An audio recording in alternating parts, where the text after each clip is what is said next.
पर भगवान शंकर को धतूरा क्यों चढ़ाया जाता है, वो धतूरे का प्रमाण क्या कहता है?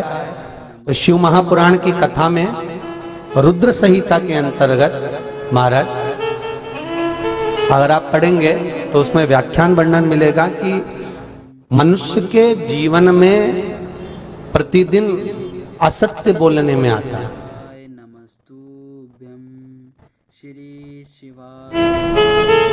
उसके मुख से कई बार असत्य का संबोधन निकल जाता है, झूठ निकल जाता है, असत्य निकल जाता है।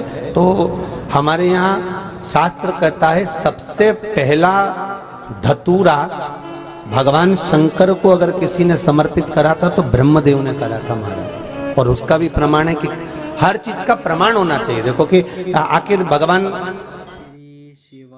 के मंदिर के पीछे क्यों नहीं प्रणाम करते, तो उसका भी प्रमाण होना चाहिए। कि कोई आपसे पूछे तो आप बता तो सकते हो, केवल कथा के माध्यम से नहीं, आप उसको बता सकते हो कि ये कारण है। आप चंदन चढ़ा रहे हो तो उसका कारण बताना पड़ेगा कि ये चंदन क्यों चढ़ाया। चावल चढ़ाया तो उसका कारण बताओ कि अग्नि पुराण में लिखा है कि अक्षत की महत्वता क्या है।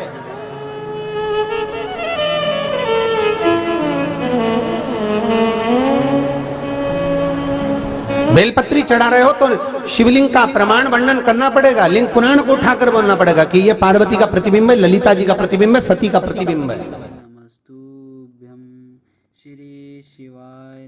एक एक चीज को आज के समय में अगर आप किसी को कोई राय दे रहे हो, कुछ बता रहे हो, तो प्रमाणित करना पड़ेगा कि ये आपको यहाँ से इसका वर्णन है और आपको ये करना पड़ेगा, उसके अनुसार ये कर्म है। तो शंकर भगवान को सबसे पहला धतूरा भगवान ब्रह्मा ने चढ़ाया था। जिस समय भगवान ब्रह्मा का सिर कट चुका था, अभी आप आगे कथा सुनेंगे, ब्रह्मा का जब सिर कटेगा उसके बाद जब वो स्तुति करेंगे तो देखो भगवान शंकर को प्रसन्न करने के लिए धतूरा चढ़ाएंगे। शिव जी उनको कहते हैं ब्रह्मदेव ये धतूरा आपने मुझे चढ़ाया है। और क्यों चढ़ाया? क्योंकि आपने असत्य बोला था, उस असत्य को नष्ट करने के लिए आपने मुझे धतूरा समर्पित करा।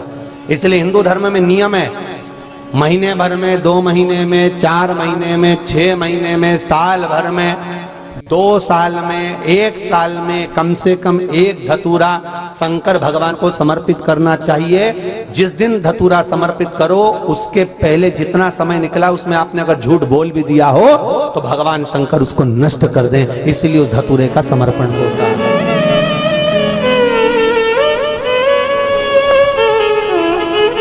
एक हमारे हिंदू धर्म में सबसे बड़ी बात है कि प्रायश्चित बहुत क्रम है महाराज। प्रायश्चितता का भाव बताया कि आप ऐसा करोगे उसके साथ ऐसा हो जाएगा, तो उसका प्रायश्चित ये है। आप कर सकते हो उसका प्रायश्चितता का भाव आप अमल कर सकते हैं, आप स्मरण कर सकते हैं।